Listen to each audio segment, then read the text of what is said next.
नाज़रीन आदाब, आप देख रहे हैं ईटीवी का ख़ास प्रोग्राम ये गुलसिता हमारा। नाज़रीन आज फिर एक ख़ास एपिसोड को लेकर आपके बीच हाजिर हुए हैं। आज ईटीवी की टीम मध्य प्रदेश के मालवा के क़ल्ब कहे जाने वाले शहर उज्जैन में मौजूद है। उज्जैन एक मुश्तरका तहज़ीब का शहर है और यहाँ पर ही आज से कुछ साल पहले मुश्तरका तहज़ीब को सामने रखते हुए एक ऐसी कहानी लिखी गई जिससे दिलों के बीच की दूरियाँ कम होती हैं। क्या वो कहानी, ये तो हम आपको बताएंगे, लेकिन इससे पहले आपको ले चलते हैं उज्जैन में और आपको बताते हैं कि उज्जैन की तारीख क्या है। मध्य प्रदेश के मालवा के कदीम शहरों की जब भी बात की जाती है तो इसमें जिस शहर का नाम सरे फहरिस्त आता है वो उज्जैन है। उज्जैन मालवा का ही नहीं बल्कि मध्य प्रदेश का एक कदीम तारीखी और तहजीबी शहर है। उज्जैन को मालवा में क़ल्ब की हैसियत हासिल है। मालवा की तारीख इतनी कदीम है, इसके बारे में खुद तारीख खामोश है। तारीख अमा अल अंसाब के मुताले से इतना मालूम होता है कि हाम बिन नूह के 6 फर्जंदों में एक का नाम हिंद था और हिंद की औलादों में मालू नाम का एक शख्स गुजरा है जिसने मालवा को आबाद किया। जबकि तारीख फरिश्ता में लिखा है कि हाम बिन नूह के 6 फर्जंद थे जिनके नाम हिंद, सिंध, हबश, अफ्रीक, हरपर और मंगिया थे। ये जहाँ जहाँ रहे वो खित्ते इनके नाम से मशहूर होकर मुल्क बनते गए। हिंद की औलादों में एक बेटे का नाम मालू था जो पंजाब की सिंध से आकर यहाँ आबाद हुए और उनकी सुकूनत वाले इलाके का नाम मालवा के नाम से मशहूर हुआ। मालवा का जिक्र हिंदू मजहब की कदीम तरीन मजहबी और तारीखी किताब वेद के बाद कुरान में भी मिलता है। मालवा में जहाँ तक उज्जैन की तारीखी अजमत का सवाल है तो उज्जैन योगी राज कृष्ण और इंसाफ पसंद राजा विक्रमादित्य की तालीमी और सकाफती सरगर्मियों की सरजमीन, अपनी देरीना और काबिल कद्र इल्मी और अदबी खिदमात के बायस ज़माना कदीम से ही इल्म व इरफान नेज मखसूस तहजीब व सकाफत का गहवारा रही है। महाकवि कालिदास और भर्तरी हरि की काविशों, फिक्री बालिगी ने इस नगर को आलमगीर शोहरत का मालिक बनाया। जिस तरह से सुबह बनारस, शाम अवध मुल्क में मशहूर है, इसी तरह से मालवा की शब का अपना अलग मजा है। उज्जैन सतह समंदर से 2000 फीट की बुलंदी पर आबाद है। इल्मी नुजूम में उज्जैन खत सरतान का ऐसा मकाम है जहाँ करक रेखा खींचकर जाविया बनाया जाता है। उज्जैन को तारीख के औराक में 11 नामों से याद किया गया है। उज्जैन सिर्फ हिंदू मजहब के लोगों के लिए अकीदत की जगह नहीं बल्कि दूसरे मजाहिब के लोगों के लिए भी उज्जैन तकद्दुस का मकाम है। मशहूर चीनी सयाह हुआनसांग 7वीं सदी ईस्वी में हिंद आया था और हिंदुस्तान के मुख्तलिफ शहरों का दौरा करने के बाद उज्जैन गया था। मशहूर सयाह अल-बेरूनी भी सांदीपनी आश्रम को देखने के लिए उज्जैन आया था। उज्जैन की तामीर नौ का सहरा राजा विक्रमादित्य के सर बनता है। उज्जैन में हिंदू राजाओं के बाद मुस्लिम हुक्मरान आए तो उन्होंने भी उज्जैन की तारीखी अजमत और इसके तकद्दुस को बरकरार रखा। उज्जैन अपनी तारीखी अजमत के लिए आज भी दुनिया में जाना जाता है। उज्जैन मुश्तरका तहजीब का शहर है। इस शहर में सभी कौमों के लोग बाहमी तौर पर मिलजुल कर रहते हैं। यहाँ की मुश्तरका तहजीब को फरोग देने में सूफी और संतों ने बुनियाद का किरदार अदा किया है। यहाँ के मुसलमानों को सूफिया के जरिए दिए सुलह कुल के पैगाम पर नाज है। हम लोग सब लोग साथ में, हमारे जैसे क्रिएटिव सोशल फाउंडेशन की एक बहुत बड़ी ये उपलब्धि है कि हमारे बीच का एक आदमी इस टाइप के काम कर रहा है जो मंदिर, मस्जिद, गुरुद्वारा जो फ्री में काम करता है। दूसरी बात यह है कि हमारे मज़हब में ये सिखाया जाता है कि एक पड़ोसी अगर मुसलमान हो या हिंदू हो, किसी गैर मज़हब का हो, अगर वो भूखा है तो अपना मज़हब ये कहता है कि उसमें उसको भूखा न रखा जाए, उसके लिए कुछ करा जाए। तो हम जो इस्लाम जो मज़हब जो हमारा कह रहा है, हम उसके ऊपर चलने की कोशिश कर रहे हैं। हिंदुस्तान की आज़ादी के बाद जब मध्य प्रदेश का क़याम अमल में आया तो उज्जैन को भी रियासत मध्य प्रदेश का एक हिस्सा बनाया गया। उज्जैन का शुमार मध्य प्रदेश की धार्मिक नगरी में होता है। इस धार्मिक नगरी में सभी कौमों के लोग बाहमी तौर पर शीर व शक्र की तरह रहते हैं। लेकिन इस तारीखी शहर में ये पहले कभी नहीं हुआ कि कोई शख्स किसी की मजहबी इबादत गाह को तामीर करे और उससे पैसे न ले। लेकिन उज्जैन शहर में एक ऐसा शख्स भी है जिसने गुज़िश्ता 25 सालों में न जाने कितनी मजहबी इबादत गाहों का न सिर्फ नक्शा तामीर किया होगा बल्कि इसकी तामीर में भी उसने कभी पैसा नहीं लिया। गुज़िश्ता कई सालों से इंजीनियर सरफराज कुरैशी साहब के साथ रह रहा हूँ। ये मेरे लिए बड़ी खुशकिस्मती का मौका है कि वो मुझे अपना छोटा भाई मानते हैं, मुझे बहुत प्यार देते हैं और जहाँ तक मैंने उनको पढ़ा है बहुत उम्दा शख्सियत के मालिक हैं और मंदिर, मस्जिद, धर्मशालाएं और जमात खाने वगैरह कई जमात खानों और धर्मशालाओं में तो मुझे भी साथ में लेकर गए हैं और वहाँ पर निःशुल्क काम करते हैं आप। और इस तरह से वो बिल्कुल एक आम जो पब्लिक होती है उन लोगों की मोहब्बतें, उन लोगों की दुआओं का फ़ायदा उठाते हैं। और सिर्फ यही उनका पक्ष नहीं है, उनका खिदमत खल्क करने का जज्बा भी ज़बरदस्त कूट कूट कर भरा हुआ है। इवन जो हमारा क्रिएटिव सोशल फाउंडेशन नाम का जो एक ग्रुप है, ये वाहिद शख्सियत का ही नतीजा है कि आज हम लोग जो है एक धागे के अंदर मोती के रूप में पिरोए हुए हैं। अगर उनको इस क्रिएटिव सोशल फाउंडेशन से हटा दिया जाए तो हम कोई भी बाकी नहीं बचेंगे, ना ही क्रिएटिव सोशल फाउंडेशन बचेगा। लगातार समय समय पर आप इस तरह की गतिविधियां करते रहते हैं। लेते छोटा सा ब्रेक, मिलते हैं ब्रेक के बाद।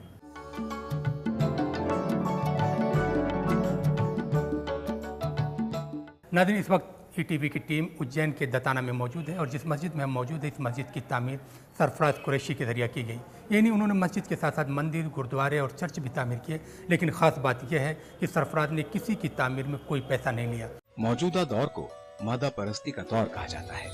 इस दौर में हर शख्स अपने फायदे और नुकसान को सामने रखकर अपने काम को अंजाम देता है, लेकिन सरफराज कुरैशी और उनकी जिंदगी का नस्बुल ऐन इससे बिल्कुल मुख्तलिफ है। ऐसा नहीं है कि सरफराज का ताल्लुक किसी नवाब या राजा महाराजा के घर से हो, बल्कि सच तो ये है कि सरफराज की पैदाइश उज्जैन के एक मामूली घराने में हुई। मैं सरफराज कुरैशी, मैं सिविल इंजीनियर हूँ। जब मैं कॉलेज एजुकेशन से पढ़ के जब मैं बाहर हुआ तो एक जज्बा मुझे ये, मैं बहुत एक एवरेज फैमिली से बिलोंग करता था और ये जज्बा हुआ क्यों ना सभी धर्मों का सम्मान करते हुए धार्मिक स्थलों के लिए कभी कुछ शुल्क नहीं लिया जाए। एक तेरा तुझको अर्पण वाली बात उसमें थी, वो भावना थी। उसी आधार पे मैं जहाँ भी, आज मुझे करीब 25 साल इस फील्ड में हो गए कंसल्टेंसी करते हुए, जहाँ जहाँ भी मंदिर, मस्जिद, चर्च, गुरुद्वारे, इनका जो भी अगर मेरे पास कोई प्रोजेक्ट आता है, भले ही मैं करोड़ों का हो, उसमें लाखों में मेरी फ़ीस हो, लेकिन मैं उसको निःशुल्क करता हूँ, फ्री ऑफ चार्ज करता हूँ सारा। और इस बात की तायद बहुत सारे ऐसे जैन समाज के और मस्जिदें, मंदिर, गुरुद्वारे, क्रिश्चियंस के भी कई बार मेरे पास प्रोजेक्ट आते हैं, वो सब इस बात के गवाह रहते हैं। मैं उनसे कोई कभी कितना ही बड़ा प्रोजेक्ट है वो मुट्ठी भर भर के पैसे मुझे देते हैं, लेकिन मैं उनको कोई चार्ज नहीं करता हूँ, क्योंकि इसमें अमाउंट मटेरियल नहीं करता है। मेरा जो अहद है, जो जज्बा है, वो ज़्यादा इम्पॉर्टेंट है। मैं उसमें कोई चार्ज नहीं करता। ये सब कुछ मुझे अपने वालिदैन से मिला है। मेरे वालिदैन ने कभी हिंदू मुस्लिम का फ़र्क मुझे नहीं सिखाया, हमेशा गंगा जमनी तहज़ीब के साथ में जीना सिखाया। पूरी कॉलेज एजुकेशन में मैं अपने टाइम में एक ऐसी एजुकेशनल इंस्टीट्यूट से जुड़ा रहा जहाँ मुसलमान का होना ही अपने आप में आश्चर्य था। उज्जैन शहर में मैं लोटी स्कूल, जो बेसिकली आरएसएस के लोगों की एक संस्था है, वहाँ से मैंने अपनी स्कूल एजुकेशन पूरी की और ये तरबियत हासिल की। और उसके बाद भी कॉलेज में मैं एबीवीपी से जुड़ा रहा। कहीं भी मुझे ऐसा फ़र्क नहीं महसूस हुआ कि मैं एक मुसलमान हूँ और मैं एक गलत जगह हूँ। मुझे बहुत कुछ वहाँ से सीखने को मिला। आज जो मेरा तमीज़ है, ये मैं ऐसा मानता हूँ कि ये वहीं की देन है। और इसमें ख़ास तौर से मैं अपना एक नाम का जिक्र करना चाहूँगा, आदरणीय गोविंदाचार्य साहब, जो विद्यार्थी परिषद के समय उन्होंने मुझे जो तरबियत दी, आज ये उसी की देन है कि मैं इस डायरेक्शन में इतनी आगे तक पहुँच पाया। मादा परस्ती के इस दौर में हर शख्स अपनी शोहरत और नाम व नमूद के साथ पैसा कमाना चाहता है। सरफराज ने इंजीनियरिंग की डिग्री लेने के बाद जब अमली मैदान में कदम रखा तो एक कामयाबी उनकी मुंतज़िर थी। मौजूदा में सरफराज का शुमार उज्जैन के बड़े इंजीनियरों में होता है। इसमें बहुत रूहानी सुकून मिलता है। मैं अपनी पूरी तरबियत, स्टडी और हर चीज़ को, यानी अगर मैं मस्जिद की भी तामीर करता हूँ तो उसमें कोशिश करता हूँ कि वास्तु का जितना संभव हो उसका पालन करूँ मैं। ये भी इसमें संभव रहता है। मंदिर होता है तो उसमें पूरा मंदिर के हिसाब से पूरा वो तो वास्तु से ही करते हैं, मतलब मंदिर को तो वास्तु से ही प्लान किया जाता है, लेकिन मस्जिद का भी हम प्लानिंग पूरा वास्तु से करते हैं। क्योंकि कुल मिला के रास्ते भले ही हमारे अलग हों, ठिकाना सबका एक है। मतलब उनको बड़ा फ़ख्र होता है कि आप मुसलमान होके इतना सब ज्ञान रखते हैं और इस तरह से आप इसकी पूरी प्लानिंग करते हैं, और वो इस बात का बड़ा मतलब एहतराम करते हैं मेरे साथ। ऐसा नहीं है कि सरफराज अपनी इन खिदमात को सिर्फ उज्जैन की हद तक अंजाम देते हैं, बल्कि उनकी खिदमात का दायरा उज्जैन और उसके अतराफ में 100 किलोमीटर तक है। उज्जैन से 12 किलोमीटर की दूरी पर नुरूर में जब एक कदीम देव नारायण मंदिर को नया चेहरा अता करने की बात हुई तो नुरूर के लोगों की नजर इंतखाब ने सरफराज कुरैशी से रब्त किया। सरफराज कुरैशी ने इसके लिए सबसे पहले तामीर के तमाम पहलुओं को सामने रखकर नक्शा तैयार किया और जब मंदिर के जिम्मेदारान को नक्शा पसंद आया तो सरफराज की निगरानी में तामीरी काम शुरू कर दिया गया। इसकी भी जब मैं सुरेश चौधरी जी के साथ पहली बार यहाँ देखने आया था तो ये एकमात्र टीला था खाली। यहाँ पे कोई ऐसा डेवलपमेंट वाली कोई चीज़ यहाँ पे थी नहीं, लेकिन मैंने यहाँ आया, मैंने देखा, फिर मैंने इसको पूर्वाभिमुख प्लान किया है। वास्तु के हिसाब से पूर्व जो है वो सबसे देवताओं की दिशा मानी जाती है, सबसे अच्छी दिशा मानी जाती है। उसी हिसाब से हमने इसका मेन एंट्रेंस है उसको पूर्व में रखा है और मंदिर जो है इसका वो अग्निकोण में रखा है, क्योंकि सबसे प्रभावी दिशा वास्तु में ईशान कोण में मंदिर और उसके बाद जो दूसरी प्रभावी दिशा होती है वो अग्निकोण होता है। तो अग्निकोण में चूँकि पुराना मंदिर बना हुआ था और उसको डिस्टर्ब नहीं करना था, तो उसकी स्थिति को कांस्टेंट रखते हुए सारा प्लानिंग किया गया, क्योंकि वहाँ अपन कोई चेंज नहीं कर सकते। मैंने पूछा भी इनसे तो उन्होंने बोला नहीं, इसमें कोई चेंज नहीं हो सकता। तो पुरानी स्थिति को कायम रखते हुए इसका पूरा प्लानिंग किया गया। मैंने इनको 1 हफ्ते में ही पूरा प्लान बना के दे दिया था। ऐसा नहीं है कि सरफराज ने कोई 1-2 मंदिर और मस्जिद की तामीर का काम मुफ्त किया हो, बल्कि इसकी तादाद 2 दर्जन से ज्यादा है। उन्होंने जहां मंदिर और मस्जिद की तामीर के लिए मुफ्त काम किया, वहीं उन्होंने गिरजा और चर्च के लिए भी अपनी खिदमत पेश की हैं। अब आप इस श्री मायापति हनुमान मंदिर को ही ले लीजिए। इस मंदिर का काम मुफ्त में सरफराज कुरैशी के जरिए ही किया गया। इस मंदिर का काम सरफराज के लिए आसान नहीं था। इसकी वजह यह है कि श्री मायापति हनुमान मंदिर की तामीर को ईस्ट मुखी करना था और दूसरी बात यह थी कि मंदिर की कदीम मूर्ति को अपने मकाम से हटाए बगैर सारे काम को अंजाम देना था। लेकिन सरफराज ने इस काम को इस खूबी से किया कि देखने वाले देखते रह गए। आज से लगभग 16-17 साल पहले इस मंदिर का निर्माण किया गया था। इसमें खासियत ये थी कि उस समय कच्ची स्थिति में था और एक पीपल का झाड़ जो आप देख रहे हैं उसके नीचे मूर्ति स्थापित थी। बिना उस मूर्ति को डिस्टर्ब किए या बिना उस मूर्ति पे कोई सामान गिराए या ऐसा कुछ व्यवधान पैदा किए इसका निर्माण षटकोणी अष्टकोणीय स्थिति में किया गया है, जो ज्योतिष तांत्रिक विद्या के हिसाब से आदर्श स्थिति होती है। हनुमान जी का ये मंदिर है और बड़ा 250-300 साल पुराना प्राचीन मंदिर है। इसके पूरा जीर्णोद्धार मेरे प्लान के हिसाब से निःशुल्क किया गया। कोई भी इंसान किसी को उस वक्त तक खुश नहीं कर सकता जब तक कि उसके घर वालों का इसमें ताउन शामिल न हो। सरफराज जो नेक काम कर रहे हैं, उनके इस काम में उनके घर वाले उनके साथ हैं। उनकी अहलिया और घर के तमाम अफराद कहते हैं कि अल्लाह ने सरफराज का इंतखाब इसी काम के लिए किया है और जब खुश उसलूबी से सरफराज मजहब से अलग हटकर बिला लिहाज कौम मिलत अपनी खिदमत अंजाम देते हैं, ये उसका सिदक़ा जारिया है कि अल्लाह ने उन्हें अपनी अमान में रखा है। नहीं, बहुत से लोग बोलते हैं मुझसे कि ये बहुत अच्छा काम करते हैं और कोई चार्ज नहीं लेते हैं, तो आप इनको कुछ बोलते हैं कि मतलब आप लीजिए या आपका प्रोफेशन है ये, तो आप मतलब कंसल्टेंसी का काम करते हैं तो ये आपका फ़र्ज़ है कि आप इसमें से लें। लेकिन मुझे लगता है कि कमाने के तो बहुत सारे ज़रिए हैं और ये खिदमत का जो काम है वो अल्लाह ने शायद हमें चूज़ किया है, तो हम बहुत खुशकिस्मत हैं कि हमारे लिए उन्होंने ये ज़रिया बनाया कि हम ये काम करें। मंदिर और मस्जिद का जो है, जहाँ तक सवाल है, वो सरफराज भाई जो है वो फ्री ऑफ चार्ज जो है, कोई पैसा नहीं लेते। समाज को तो एक जो है तरबियत मिलती है कि ऐसे फ्री ऑफ चार्ज जो है वो जन सेवा करना बहुत बड़ी बात है और दूसरों को भी तरगीब मिलती है। लेते हैं छोटा सा ब्रेक, मिलते हैं ब्रेक के बाद।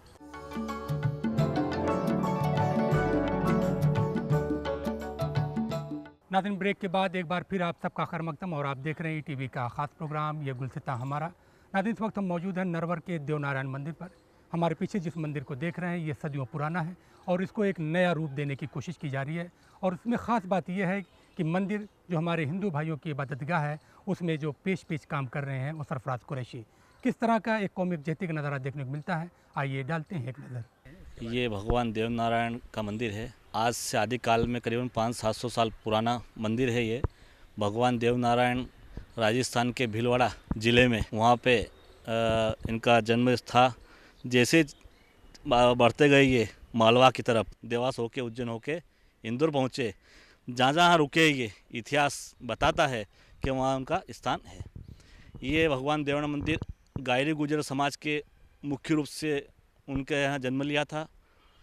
यूँ तो सभी समाज के लोग मानते हैं लगभग, पर ये कृष्ण भगवान के 8वें रूप में अवतार हैं। जहाँ जहाँ गाँव में देव महाराज के नाम से देवरे बने हुए हैं, शासन द्वारा इनके रख रखाव के लिए हर पंडे पुजारियों के लिए 10 बीघा 5 बीघा ज़मीन दी रखी है। ऐसे ही ये पुराना जीर्णोद्धार करने के लिए एक मन में एक उत्साह पैदा हुआ मेरे। ऐसे ही मेरे भाई सरफराज कुरैशी जी मिले कि यार मुझे एक मंदिर का जीर्णोद्धार कराना है, तो उन्होंने सलाह दी कि मैं एक काम, मैंने पूछा क्या फ़ीस लेंगे आप, तो जनाब ने ऐसा सौहार्दपूर्ण जवाब मिला मुझे कि भैया मैं ये मस्जिद मंदिर के लिए एक पैसा नहीं लेता हूँ, मेरे साथ जो भी हो पढ़ने में एक पैसा नहीं लेता हूँ। तो उन्होंने मुझे इसका जो गाइडलाइन, पूरा नक्शा, आर्किटेक्ट पूरा इन्होंने निःशुल्क दिया। ये भगवान देवना का जो मंदिर है करीबन 20 से 25 लाख का जो है प्रोजेक्ट है, ये जनाब सरफराज कुरैशी जी ने निःशुल्क आर्किटेक्ट पूरा दिया है मुझे। यहाँ पर हिंदू समाज के लोग तो आते हैं, लेकिन मुस्लिम समाज के लोग भी भारी संख्या में आते हैं। और सबसे बड़ी बात इस मंदिर की विशेषता ये है, आज एक मुस्लिम समाज के व्यक्ति ने हनुमान जी के मंदिर का जीर्णोद्धार कराया और सबसे बड़ी विशेषता लाखों रुपए खर्च हुए और उनमें से 1 रुपया भी हमारे परिवार के भाई ने नहीं लिया। ये एक बहुत बड़ा श्रेष्ठ उदाहरण है और हम इसे गर्व करते हैं। सरफराज भाई का माशाल्लाह बहुत अच्छा उनका काम रहा यहाँ पे शुरू से। उन्होंने यहाँ पे सब, इन्हें कोई पैसा नहीं लिया, लॉट आउट करा मस्जिद का। वो जब भी कभी कोई काम होता है तो कभी हाजिर हो जाते हैं। और शुरुआत जो हुई तो सरफराज साहब का इसके अंदर बड़ा अहम किरदार रहा है। इसके अंदर इसकी यहाँ तक बुनियाद से लेकर ऊपर छत तक डली, यहाँ का ऊपर भी जो इसकी तामीर जो हुई है उसके अंदर भी आपने सुपरविज़न आपकी रही है इसके अंदर, और बग़ैर मेहनताने के उन्होंने काम किया है इसके अंदर। उस मामले में एक 12 से 15 करोड़ की एक आबादी है जो बेचारे सक्षम नहीं है, गरीब है। और दूसरा सबसे बड़ा कारण ये है कि यहीं से लगी हुई एक ज़मीन है जिसको नॉलेज सिटी के नाम से भारत सरकार की एक बहुत बड़ी योजना 2800 करोड़ से बहु की कुछ नॉलेज सिटी के नाम से हब बना रहे हैं। तो मेरा ये सोचना है कि हमारे दीनी भाई भी इस चीज़ से भी जुड़ेंगे और दुनियावादी तालीम भी मिलेगी उन लोगों को, ये सोच था। और दूसरा सरफराज भाई में इसमें पूरी तरह सहयोग क्या है, इंजीनियर है, नक्शा वक्शा पूरा उन्होंने बना के दिया। मंदिर हो या मस्जिद हो, उनका कहना है मंदिर हो बने या मस्जिद बने, उसमें फ्री नक्शा इंजीनियर का काम पूरा फ्री करके देते हैं।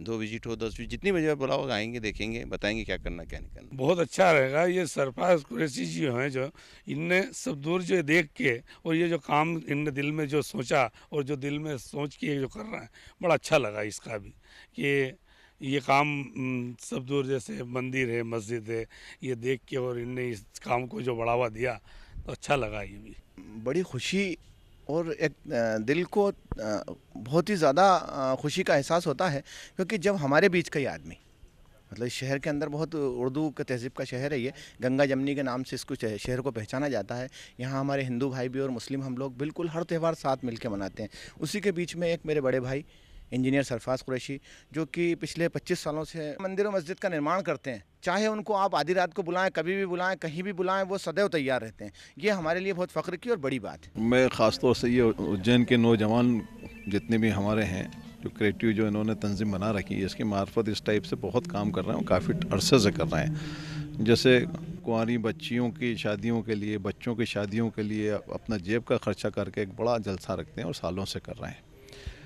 और कौमी एकता के लिए भी कर रहे हैं। ये चीज़ बाकी रह गई थी कि इंसान बीमार हो तो उसको अस्पताल पहुंचाने के लिए एम्बुलेंस, और जब ज़िंदगी ख़त्म हो जाए तो सफ़र आखिर के लिए भी एक यहाँ गाड़ी की ज़रूरत थी। तो इन लोगों ने अपने जेब का पैसा लगा के बड़ा नेक काम किया है ये। और मैं सोचता हूँ कि ऐसा दूसरे शहर के भी पढ़े लिखे नौजवानों को इस टाइप से काम करने के लिए आगे आना चाहिए है। कोई भी काम हम सरकार से कब तक उम्मीद करेंगे?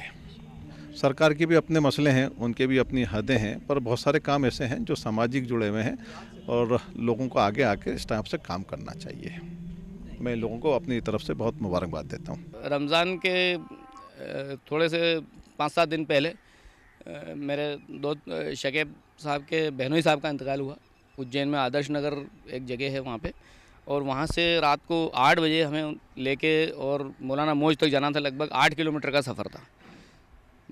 बात हुई कि साहब नगर पालिका की गाड़ी मंगा लें, तो कुछ रिश्तेदारों ने थोड़े से तल्ख शब्दों में मतलब एतराज़ उठाया, बहुत ज़बरदस्त तरीके से एतराज़ उठाया, लेकिन चूँकि मजबूरी थी, रात का टाइम था, 8 किलोमीटर जाना पैदल पैदल संभव नहीं था, इसलिए हमने नगर पालिका की गाड़ी बुला के और उस काम को अंजाम तो दिया, लेकिन उसी दिन हमने ये अहद करा कि हम लोगों को एक अपनी पर्सनल गाड़ी भी डालना चाहिए, क्योंकि मुस्लिम कम्युनिटी की मानसिकता अभी इतनी खुली हुई नहीं है कि वो दूसरी किसी गैर कम्युनिटी की गाड़ी को शव वाहन के रूप में एक्सेप्ट कर ले। उसी दिन हमने अहद करा और अल्लाह का एहसान है कि 7 दिन बाद जब हमने मीटिंग करी तो मुश्किल से 15 मिनट में हम एक गाड़ी के लिए कोशिश कर रहे थे, लेकिन अल्लाह का करम है, अल्लाह के हुक्म से 2 गाड़ियाँ, एक शव वाहन निःशुल्क और एक एम्बुलेंस, दोनों के लिए हमारे मेंबर्स ने कलेक्शन किया विदिन 15 मिनट्स, और 20 दिन के अंदर दोनों गाड़ियाँ हमारी मैं आरटीओ की परमिशन के सड़क पे आ गई। नाज़रीन, टीवी का ख़ास प्रोग्राम ये गुलसिता हमारा यहीं पर ख़त्म होता है। हमारा ये प्रोग्राम आपको कैसा लगा, आप अपनी राय हमें इस पते पर लिख भेजिए। हमारा पता है ये गुलसिता हमारा, ETV Urdu, Ramoji film city, Hyderabad 501512, और हमारा ईमेल ID responseurdu@etv.co.in। नाज़रीन, हमें उम्मीद है कि आपने हमारा पता नोट कर लिया होगा। अगले हफ्ते फिर एक ख़ास एपिसोड साथ आपकी खिदमत में हाजिर होंगे। तब तक के लिए टीम के साथ मेहताब आलम को दीजिए इजाज़त। खुदा हाफिज़। मज़हब नहीं सिखाता आपस में बैर रखना, आपस में बैर रखना। हिंदी है हम वतन है हिंदुस्तान हमारा, ये गुलसिता हमारा।